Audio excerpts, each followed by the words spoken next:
history that dates back over a century. It all started in the late 19th and early 20th century when artists like Charles Dana Gibson created idolized images of women, such as the famous Gibson girl. These illustrations quickly became popular in magazines and advertisements, representing the beauty standards of the time.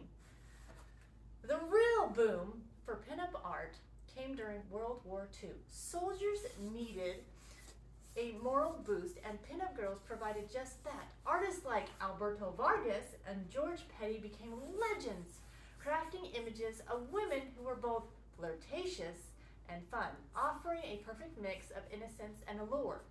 These images were so beloved that they were painted on the sides of planes and pinned up in military barracks, giving rise to the term pinup. After the war, the trend continued in the 1950s with models like Betty Page becoming icons. Pinup art wasn't just about beauty, it was about confidence and a new kind of femininity that was bold and empowered. This style became a cultural phenomenon, influencing fashion, advertising, and even modern art. Today, the legacy of pinup art lives on, whether in retro fashion, vintage-inspired photography, or even tattoos. Pinup girls continue to capture our imagination. They're more than just pretty pictures. They're symbols of confidence and timeless appeal that have been captivating us for over 100 years. So if you're like me and have a love for pinup and want to create something spectacular this Halloween season, let's do some pinup. Varga is my all-time favorite, and he still is. So if you're interested on creating some timeless pinup of your own this Halloween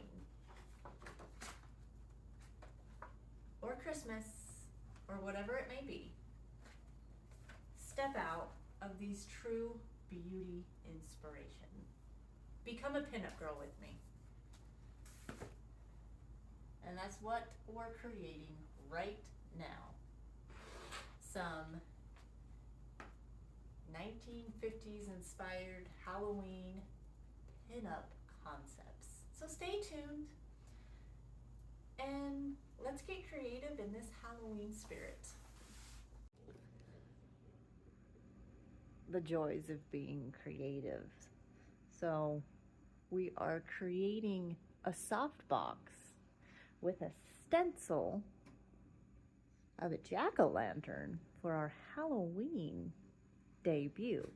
So what I'm using, and this is why it's fun to do old school things. Yep, overhead projector. Overhead projector. I know you can't get them anymore. With a stencil, and we're gonna draw it. And then we're gonna have some cool, creative lighting. So yeah, if you wanna up your creative lighting game, well, follow along and I'll show you a cool, new, creative way for creative lighting. Cheap and easy too.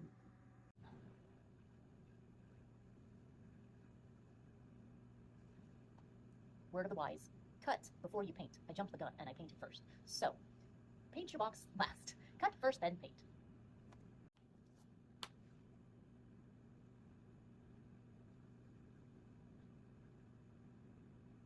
Again, it's a jack-o'-lantern. It doesn't have to be perfect. What jack-o'-lantern is perfect? The weirder, the more unique.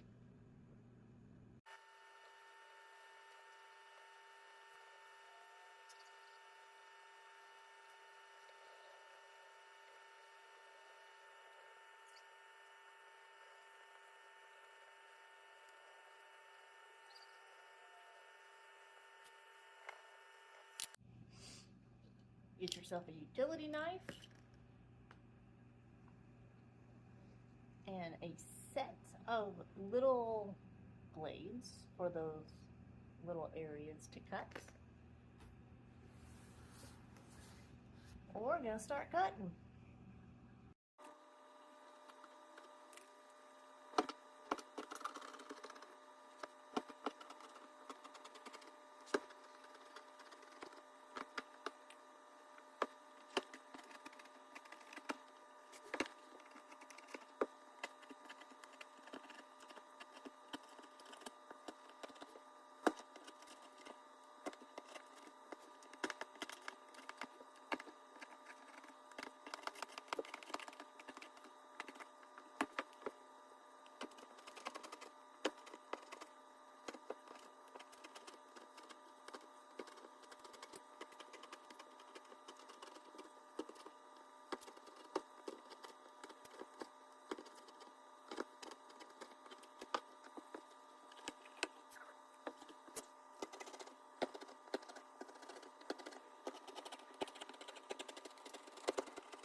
he's done painted, you add a couple of black streaks, black eyeballs.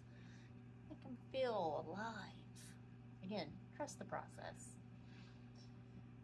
That's the fun about being a creative photographer. You get to trust your own process and then show the world how you executed it. Now, we gotta let him dry. So he's gonna dry overnight, and then we'll finish this tomorrow because there's one last step. Actually, there's two. So once he's dry, we're gonna cut out a square for the lights. And then we add one more thing, but again, he has to dry. He's gonna go to bed.